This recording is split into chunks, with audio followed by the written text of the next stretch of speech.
Okay, let's look at some sample transactions and how they interface with the subsidiary ledgers, the special journals, as well as the general journal and the general ledger.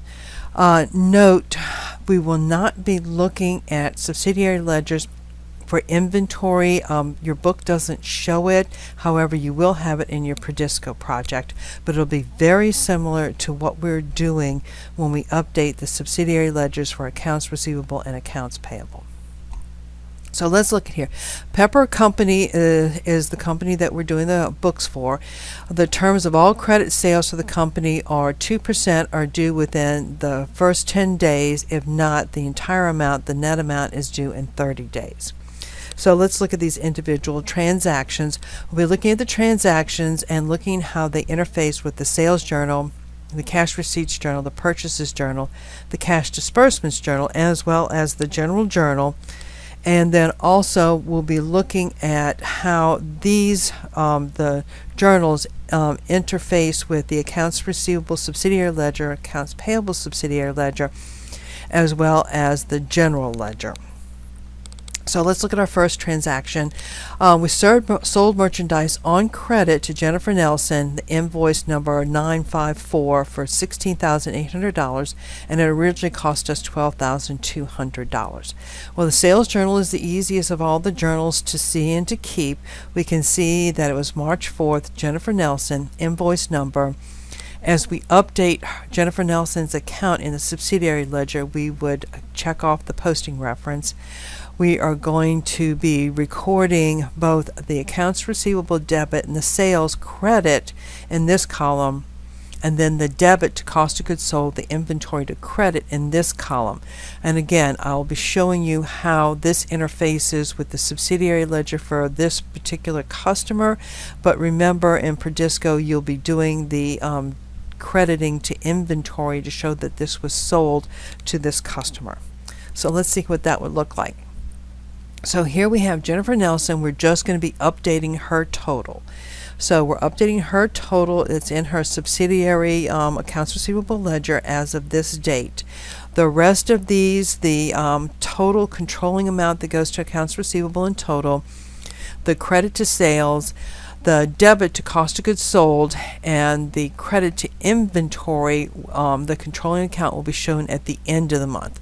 But this is what we would update daily as transactions occur. Next, we're going to purchase $1,220 of office supplies on credit from Mac Company, so that would go into the purchases journal. This is the invoice date, and the terms are due net in 30. So here we're purchasing office supplies from Mac Company on March 6th. This is the date of the invoice. These are our terms. As we update Mac Company for our accounts payable subsidiary ledger, we'll check that off. Here is the credit to accounts payable. The total will go to the controlling account at the end of the month, and then we have a dedicated column to office supplies, and so that will be the debit that will be updated at the end of the month. So right now, currently, all we're going to be doing is updating the accounts payable subsidiary ledger for Mac Company as of March 6th, and that's what we can see that we're doing here, March 6th, for the $1,220. Next, we're going to sell some merchandise on credit. Same application as what happened on March 4th when we sold Jennifer Nelson. So same for Denny Hoskins. Same dynamic. We're going to update Denny Hoskins's subsidiary ledger as these transactions transpire, or for any customers the transactions transpire. End of the month, these control totals as well as these individual accounts will be updated. So here we see March 6th. Denny Hoskins. Next, we're going to purchase some merchandise dated March 6th. The terms are 2% if paid within 10 days. If not, the net amount is due in 30 days, and we're purchasing it from DeFore Industries. So here's the date of the invoice, date of the transaction. Here are our terms. As we update DeFore's accounts payable subsidiary ledger, we'll be updating, checking this off. This is the amount in accounts payable, so this would be the credit. Our debit would go to inventory, and in Perdisco, you would be updating the inventory subsidiary ledger for this purchase. Here we see DeFore Industries updating the amount that we owed them as of March 11th, checking off the posting reference. Next, we're going to borrow $26,000 cash by giving Commerce Bank a long-term promissory note payable. And so this goes in our cash receipts journal. So the account credit is going to be long-term notes payable. The explanation is the note to the bank, and in the posting reference we are going to put the general ledger account number for long-term notes payable, which is account 251. We're going to be debiting cash and crediting other accounts. Now, since we're crediting other accounts, we'll be updating this at anything in other accounts as the transactions occur. But insofar as the cash is concerned, we won't be updating the total in a general ledger account 101 until the end of the month. So let's see what that looks like. Here we have account number 251, long-term notes payable, a credit of $26,000. Again, the cash portion of this won't be done until the end of the month. Next, we're going to receive cash payment from Jennifer Nelson for the March 4th sale, less the discount on invoice number 954. So this would go in the cash receipts journal. Jennifer Nelson, invoice, the date of the transaction. We're going to check off that we're updating her general the subsidiary ledger for her. We'll have the debit to cash. We'll have the credit for the entire amount of the cash accounts receivable. We can see from up here that our accounts receivable was $16,800. So now we can see we're crediting in her for $16,800. However, we didn't receive $16,800. We received $16,464. And that was because a cash discount was taken. This is a dedicated column. This is the general ledger account number, so this won't be updated until the end of the month. So let's see how this interfaces. So here we see where we borrow, where she borrowed money or she charged with us. Now that we can see that she paid that off, and all the rest of the accounts will be updated at the end of the month. Here we received a $200 credit memorandum from DeFore Industries for unsatisfactory merchandise that Pepper purchased, our company purchased on March 11th and later returned.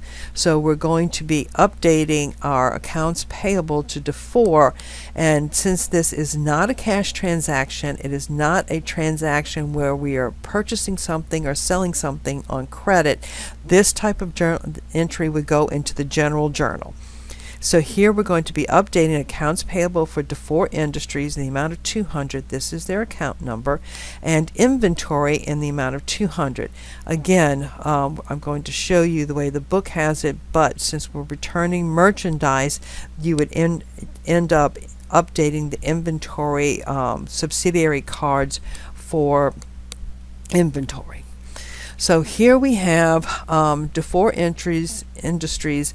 It's going to have a debit of $200 because they no longer owe us $200 since they returned some merchandise. Here we're going to be updating inventory. We're updating it as a general ledger, but we're also updating the subsidiary cards.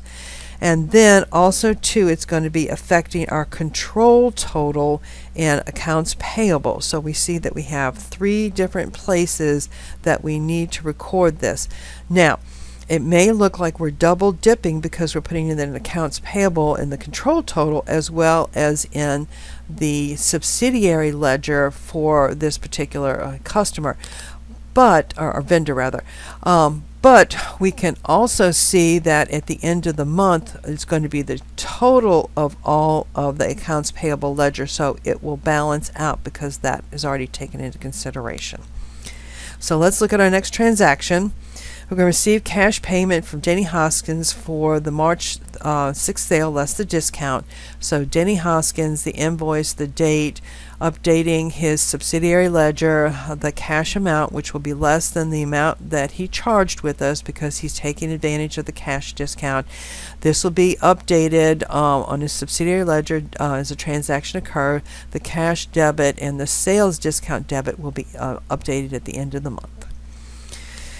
Here we see that Denny's he's going to be credited, no longer owes us this money, and so we're updating his subsidiary ledger, giving him a check mark because we've done the updating of the accounts receivable subsidiary ledger.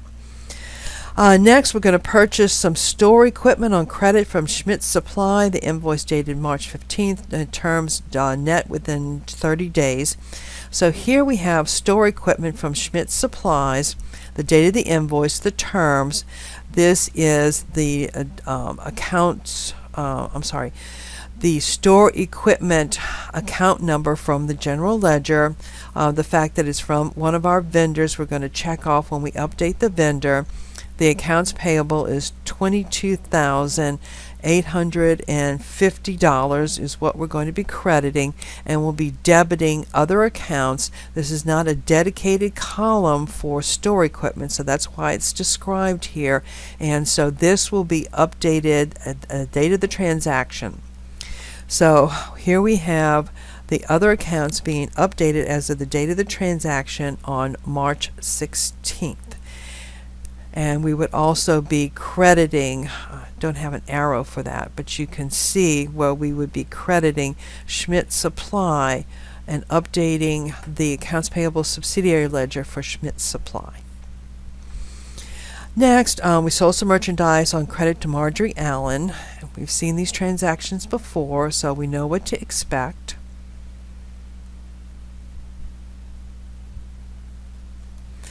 Next, we're going to we sent D4 Industries a check number 516 in payment of its March 6 invoice, less the return and the discount. So this is going to come from our cash disbursements journal, date of the transaction, check number, who we're paying it to, the account debited. We're going to be checking off the fact that we're going to be updating the individual vendor card in the subsidiary ledger for D4. This is what we are crediting for cash. We're going to be debiting accounts payable. We're not paying the entire amount because we also are taking the discount, so we will be crediting inventory for the amount of the discount. Again, you would be updating the inventory card for the particular items that were purchased. So let's see how that interfaces. We have not only the $200 from the credit memo when we they had returned something previously. Well, we had returned something previously. Sorry, I misspoke there. And then also to the amount that we owe. So we can see that now we no longer owe them anything. It takes into consideration the $200 and the $52,400 that we no longer owe them because we paid it off. So now we're going to purchase some inventory dated March 18th. This is our terms from Welch Company. So again, updating the subsidiary ledger for this vendor. Accounts payable is this amount, and our inventory is this amount. We would be updating inventory too as well. So Welch Company, we're updating the amount that we owe to this vendor, making the check mark. Here's the date of the invoice, and here are our terms. Next, we're going to issue a credit memorandum to Marjorie Allen for defective merchandise that we sold to her on March 20th and Allen later returned. So here, since it's not a credit transaction, not a cash transaction, it goes in the general journal. Here we have a sales returns and allowance. This is the general ledger account number. $600 is the dollar value of the return. And then we're going to update Marjorie Allen's accounts receivable for $600. So let's see how that interfaces. Here we have her subsidiary ledger card, so we're going to be updating that. She did owe us $5,600. Now she only owes us $5,000. Here we have sales returns and allowances, account 414, so we'll be debiting that, showing that it comes from the general journal. And then also we will be updating the control total, since it won't be transferred over as a part of the special journal, so we have to update it now. So we're updating it now, and again it will be the total of all of the accounts receivable, which will be in the control total at the end. We'll see that at the end of the month. So next we're going to issue a check payable to payroll and payment of the sales salaries payment, and we're going to cash the check and pay the employees.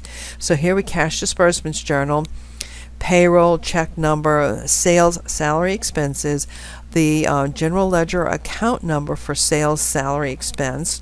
It'll be a credit to cash and a debit to other accounts. And personally, I think they should have a dedicated account for a column for sales salaries, but they don't. So since they don't, it's in other accounts. So we're going to want to update it as the transaction occurs. So we can see sales salary expense account 621 is going to be updated as of March 31st, the date of the transaction, when this will be posted. And then cash sales for the month are this amount, the cost was this amount, and they're recorded daily but recorded only once here to reduce repetitive entries, so I won't have to constantly say these again and again and again.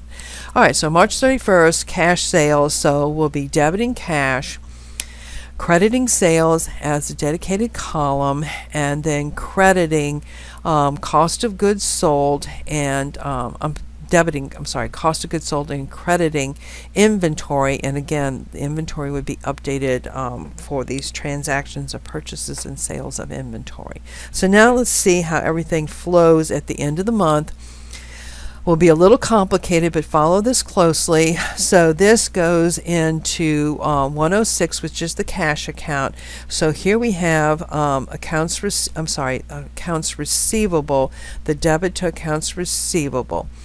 And then we have the sales account 413, so this is going into 413, the sales account, so it's coming from the sales journal, the entire amount of $32,600.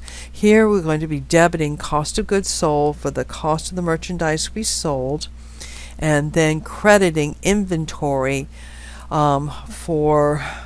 I think I said that backwards. Cost of goods sold here, inventory here. These are their respective accounts numbers. So we see that we're updating these account totals at the end of the month. Next, lots of arrows. So let's look and see. We had an other account transaction that took place, so we updated that as it took place. Okay, the $26,000 on March 12th. All right, now we see the amount coming out of cash, and so it is going into cash from the cash receipts journal, the entire amount, $187,140. Next, we can see the sales discount will be debited, so that's account 415. Then we can see the accounts receivable control total will be updated for $27,000 and account number 106. Next, we're going to be crediting sales for the entire amount, so here it goes to sales from the receipts journal. Then a cost of goods sold will be transferring this amount to cost of goods sold, as well as it should also be going to inventory. So here it is going to inventory, and here it is going into cost of goods sold from the individual journals and so forth. Now notice here for other accounts, since we updated these as they went along, they're related to several different types of accounts. So we don't put the account numbers in parentheses after the columns. We just put an X to show that that was updated as the transactions occurred.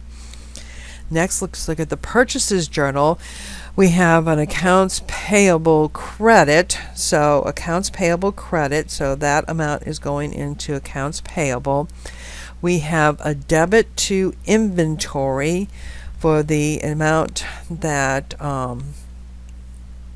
was debited into inventory, $94,225. Then we have office supplies as a dedicated account. So here we are transferring the total for the end of the month there. And then the other accounts were updated as they took place on March 18th, the store equipment. So that took place as of March 18th. So an X there since that account was debited as the transactions occurred. Next, the cash disbursements journal. We're going to show the updating of cash for the disbursements of cash. So here we have the receipts of cash and the disbursements of cash, both flowing into the cash account. Next, we're going to have the inventory credit here for the disbursements journal. And so here we have a lot of different things that are affected by different journals that go into inventory: general journal, disbursements journal, purchases journal, sales journal, and receipts journal. Then we have other accounts. So this is the sales, salary, expense. It was updated as of the date of the transaction. So the bottom of the column has an X instead of the respective account numbers. And then accounts payable, a debit to accounts payable as we disperse and pay off the vendors that we owe. So we can see that accounts payable has some interaction with the general journal for the return of merchandise, the credit memorandum that we received, and then also from the payments journal and then the disbursements journal.